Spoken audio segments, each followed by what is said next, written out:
अब हम पढ़ेंगे बच्चों संसाधन नियोजन। नियोजन का मतलब काम करने के लिए एक योजना तैयार करना कि हम संसाधनों को बचाने की योजना किस प्रकार करेंगे। संसाधनों को विवेकपूर्ण उपयोग के लिए नियोजन एक सर्व रणनीति है, यानी एक प्लानिंग है।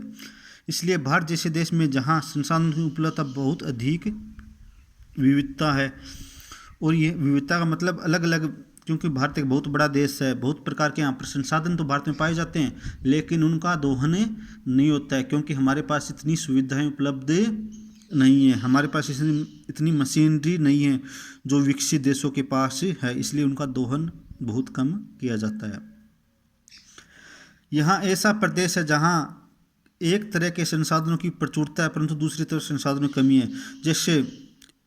वैसे बड़ा देश तो है एक जैसे झारखंड, छत्तीसगढ़, बिहार, यहाँ पर सबसे ज़्यादा संसाधन पाए जाते हैं। अब कुछ ऐसे एरिए हैं वहाँ पर संसाधन न के बराबर मिलते हैं, वहाँ पर कोई भी संसाधन नहीं मिलता है। वैसे बारिश की स्थिति भी ऐसी, कहीं पर तो बहुत ज़्यादा बारिश हो जाती है तो कहीं पर बहुत कम बारिश होती है। वैसे संसाधनों में भी विविधता है। कुछ ऐसे प्रदेश में हैं जो संसाधनों की उपलब्धता के संदर्भ में आत्मनिर्भर है, जो महत्वपूर्ण संदर्भ जैसे झारखंड, मध्य प्रदेश, छत्तीसगढ़। तो यहाँ पर तो देखो बच्चों बहुत सारे संसाधन उपलब्ध है। ये मेन राज्य है जो इंडिया के, यहाँ पर बहुत सारे संसाधन उपलब्ध है। और दूसरी तरफ कुछ ऐसे राज्य हैं जहाँ पर संसाधनों की कमी है। अरुणाचल प्रदेश जल संसाधन प्रचुर मात्रा में पाए जाते हैं परंतु मूल विकास की कमी है। अब अरुणाचल प्रदेश, यहाँ पर जल के जो भंडार है बहुत सारे हैं, लेकिन यहाँ पर मूल विकास की कमी है। राजस्थान में पवन, अब हमारा एक खुद का राज्य देख लो, संसाधन तो बहुत सारे हैं लेकिन दोहन नहीं हो रहा है। सौर ऊर्जा और पवन ऊर्जा संसाधनों की यहाँ पर बहुतायत है, यानी बहुत सारे हैं, लेकिन जल संसाधनों की कमी है। राजस्थान में जल की बहुत कमी है। कुछ ऐसे एरिए हैं बच्चों जहाँ पर भूमि का जल स्तर बहुत ही गिर गया है, वहाँ पर लोगों को बहुत दूर दूर से जाकर पानी लाना पड़ता है। यह प्रदेश सांस्कृतिक विरासत का धनी है। यहाँ जल आधारभूत अवसंरचना तथा कुछ महत्वपूर्ण खनिजों की कमी है, इसलिए राष्ट्रीय, प्रांतीय, प्रादेशिक संसाधन स्तर पर संतुलित संसाधन नियोजन की आवश्यकता है। भारत में संसाधन नियोजन जटिल प्रक्रिया है, जो इसके सोपान है देख लो। देश के विभिन्न प्रदेशों में संसाधनों की पहचान कर तालिका बनाना। नियोजन का मतलब भी बच्चों योजना बनाना है कि जहाँ पर मतलब कुछ राज्य में कम है और कुछ में ज़्यादा संसाधन है, उनकी गवर्नमेंट प्लानिंग बनाती है कि उनका दोहन कैसे करे। जहाँ पर कम है वहाँ पर उनको कैसे, उन चीज़ों को कैसे पहुँचाया जाए, और उन संसाधनों को दोहन के लिए प्रौद्योगिकी इकाइयाँ स्थापित करें, रिफाइनरी लगाएं, बहुतायत कंपनियां गवर्नमेंट खोले, वो संसाधन नियोजन में शामिल है। किसी क्षेत्र के विकास के लिए संसाधन की उपलब्धता एक आवश्यक शर्त है। ये भी एक जाहिर सी बात है कि कोई क्षेत्र का विकास तभी होगा जब वहाँ पर संसाधन मौजूद होंगे। तो अगर संसाधन मौजूद ही नहीं होंगे तो लोगों को रोजगार ही नहीं मिलेगा, तो उस क्षेत्र का विकास भी नहीं होगा। परंतु प्रौद्योगिकी और संस्थाओं में तदनुरूपी परिवर्तनों के अभाव में मात्र संसाधनों की उपलब्धता से विकास संभव नहीं है। देश में बहुत से क्षेत्र है जो संसाधन समृद्ध होते हुए भी आर्थिक रूप से पिछड़े हुए हैं।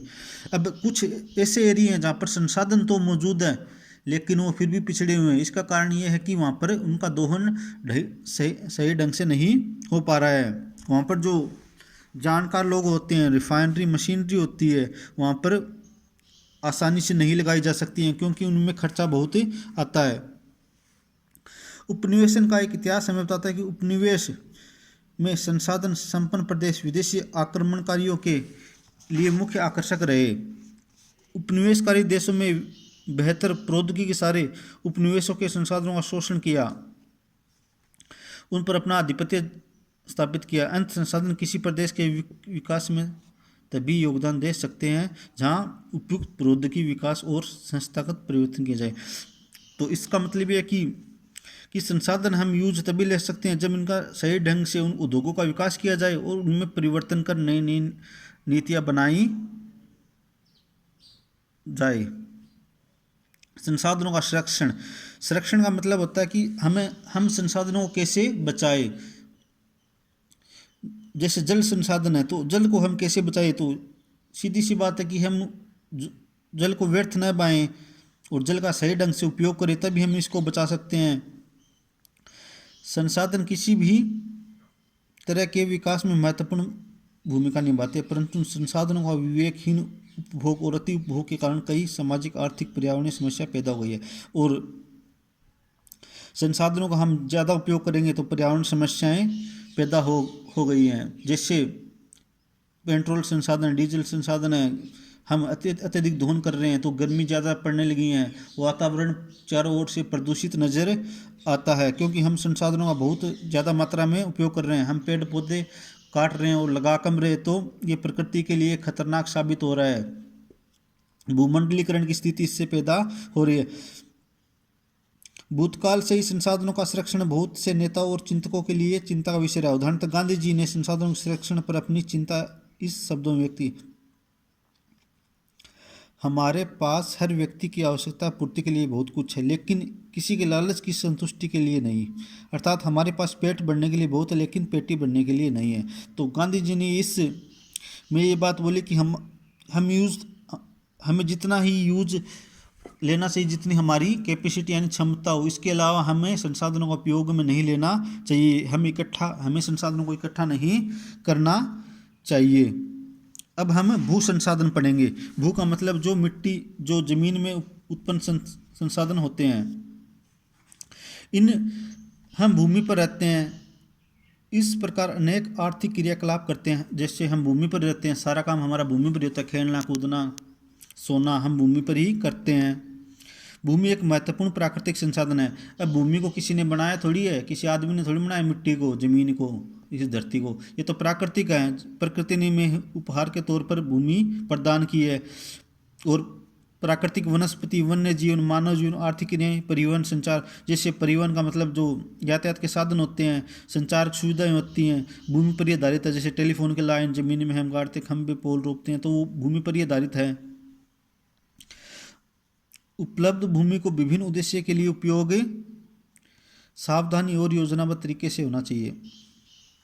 भारत में भूमि पर विभिन्न प्रकार की भू आकृतियां जैसे पर्वत, पठार, मैदान, द्वीप पाए जाते हैं। लगभग 43% भू क्षेत्र मैदान है, जो कृषि और उद्योग के विकास के लिए सुविधाजनक है। 43% पर मैदानी भाग है जहाँ पर कृषि की जाती है और जो उद्योग धंधे वहाँ पर स्थापित हुए हैं। और पर्वतीय क्षेत्र 30% पर पर्वतीय क्षेत्र हैं। कुछ बारहमासी नदियों को प्रवाह को सुनिश्चित करती हैं। ये जो पर्वतीय प्रदेश हैं, जो बारहमासी, जो नदियाँ 12 महीने बहती हैं, उनको बोलते हैं बारहमासी नदियाँ। पर्यटन विकास के लिए अनुकूल परिस्थितियाँ प्रदान करते हैं। जैसे पर्यटन विकास के लिए जैसे कुल्लू है, मनाली है, कश्मीर में जो घाटियाँ हैं वहाँ पर पर्यटक बहुत ज़्यादा, हिमाचल प्रदेश है वहाँ पर पर्यटक बहुत ज़्यादा जाते हैं। वो पर्वतीय इलाके हैं और परिस्थिति के लिए महत्वपूर्ण, वहाँ पर एक अलग ही वातावरण नज़र आता है। देश के क्षेत्रफल का लगभग 27% हिस्सा पठारी यानी पहाड़ों से घिरा हुआ है। इस क्षेत्र में और जो पहाड़ी एरिया होता है वहाँ पर खनिज, जीवाश्म ईंधन और वनों के अपार सिंचित कोष हैं, यानी बहुत बड़ा वहाँ पर वनों का खजाना मौजूद